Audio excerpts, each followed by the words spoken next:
So what's up guys, it's Ash here and welcome back to a brand new video. Now in today's video guys, we do have my updated 4-3-2-1 custom tactics and player instructions for those of you that are struggling to win in FC24. 4-3-2-1 probably still the most popular formation in the game, and the reason being it is just so good at the meta. Basically everything you need to be good in this meta is effective with the 4-3-2-1. So with all that aside guys, let's get into some tactics and then we'll get into some gameplay as well. If you guys want coins for FC24, make sure you check out MMOEXP.com. Their link is down in the description. They're very fast, they're very cheap, they're very reliable, and if you use my code Rema, you can get yourself a lovely 5% discount. Alright then guys, so starting off with the tactics for the defensive style, I personally like to have this on balance. Balance does give me the greatest control over my defense. So when I want to be aggressive, I can, and then when I want to be a bit more passive, I can also do that. So balance does give you the control. If you want to use pressure tactics, however, that is also completely fine.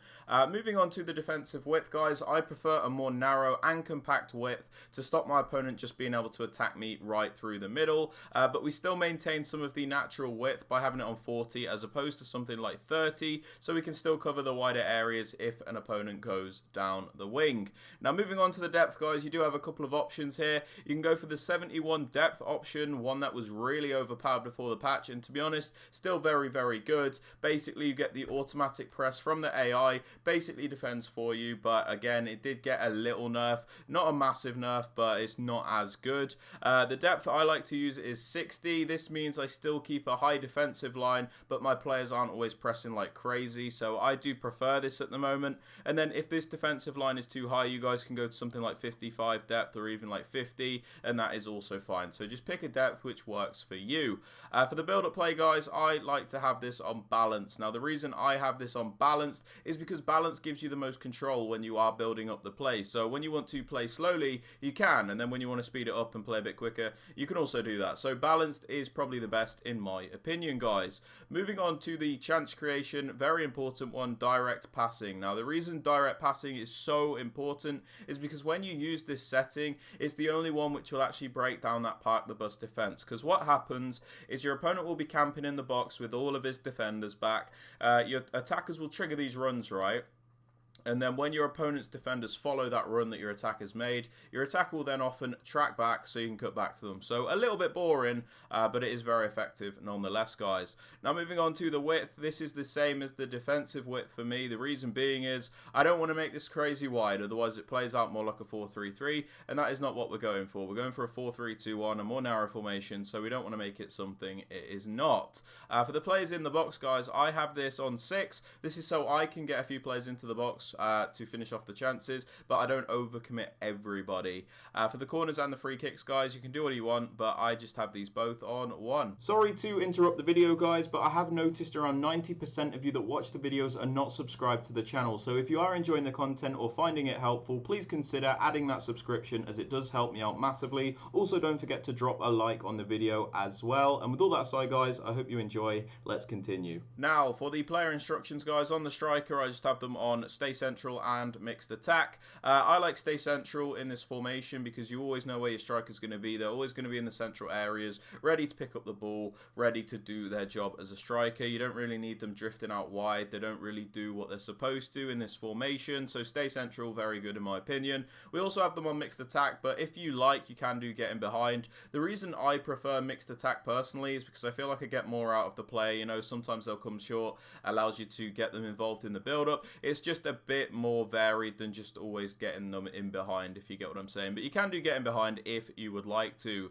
Now, on the right forward, guys, I have them on stay central and getting behind. Stay central, so they do primarily stay in those more narrow areas. You can still take them out wide, but it just means their primary position will be more central next to the striker, allowing you to link up the play with them a lot easier. We also have them on getting behind, so they do utilize their pace in order to get in behind that defensive line. Very effective when you are using quick play. players. For the left forward, guys, we just have him on comeback on defense. Now, the reason we do this is because it makes it defend in a 4-4-2 shape. Why is this so effective, you might ask? Well, the thing about the 4-4-2 shape is it's very good at defending both the narrow and the wide areas because of the shape. You know, you've got that 2 banks of 4, which has good coverage of both the narrow and the wide areas.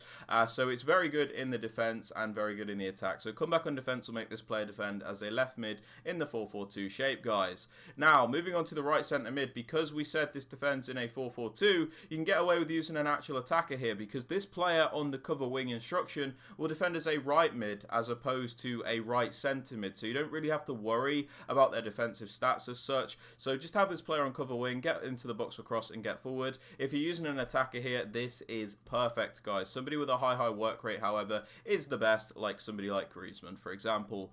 Now, moving on to the middle centre mid, guys. The more defensive-minded midfielder. We have him on stay back and cover centre. Pretty self-explanatory. We don't want this player going flying forward. He is defensive, so we have him staying back. Cover centre is very useful because it means he'll primarily cover those central areas and it allows for that 4-man midfield, which we've spoken about. For the left centre mid, guys, this is wrong, but we have them on cover centre and then the default settings. We leave them on the default settings because they are a more box-to-box play, you know. This player is going to attack and defend, so we don't just want to restrict them. So we just leave them alone and then cover centre, so they primarily cover those central areas, guys. Now, for your more attacking fullback, guys, because this is a narrow formation like we have discussed, it is important to get some extra width and a wider option when you're going forward sometimes. Otherwise, it can just be really easy for your opponent to defend because basically when we have this player on balanced overlap, originally without this player, the attack would be very narrow. It'd look a lot like this, meaning your opponent's defense could also be narrow and compact like that because they don't really have to cover the wider areas. But when you have one fullback overlapping, guys, essentially it stretches out your opponent's defensive line and then gives your more narrow players space to attack through the middle. So it is very effective, guys. Don't underestimate having one fullback on balanced overlap. For the other fullback, guys, have them on stay back and overlap, so you have at least 3 defenders back at a time. But when you send them on a run forward, like the other fullback, they'll make the overlapping runs to give you that extra width. For the 2 centre-backs, I leave them alone, and then for the keeper, I also leave them alone. But you can do comes for crosses and sweeper keeper if you would like. That's it for the tactics, though. Let's get into some gameplay.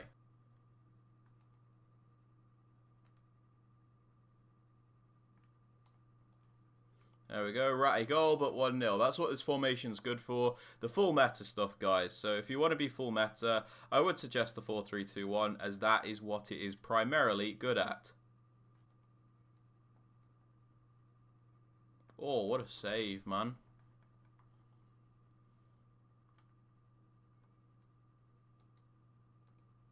That corner glitch is broken, man.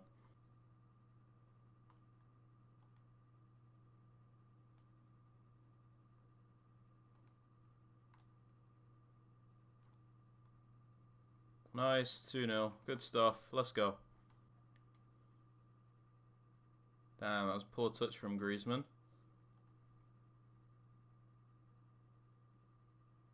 Oh, he's gone. Alright then. Well, there's the first game. Let's get into another one.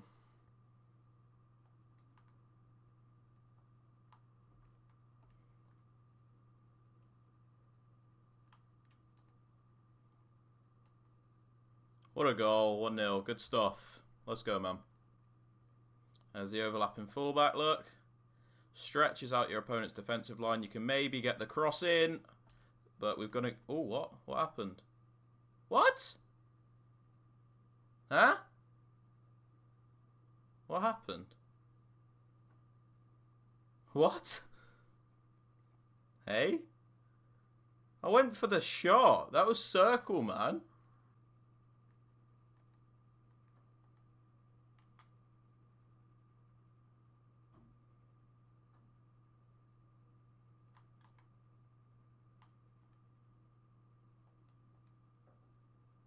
I mean, that was a red time finish, but we take it.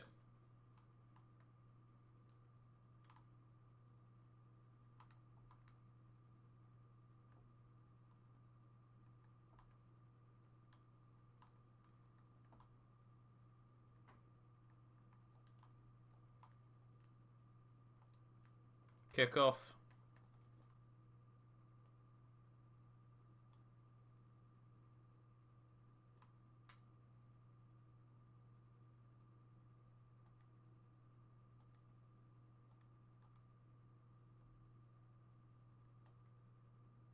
Putra, let's go, man.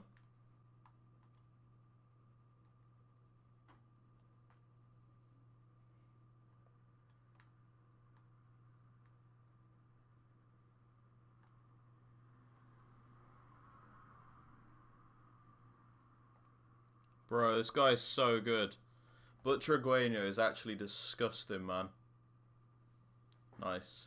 Alright guys, that's going to be it for the video. If you have enjoyed, please be sure to drop this a thumbs up. It does really help me out. Sub to the channel if you are new, and don't forget to turn on notifications. And with all that aside guys, I hope you have a fantastic rest of your day, and I'll catch you all in the next video.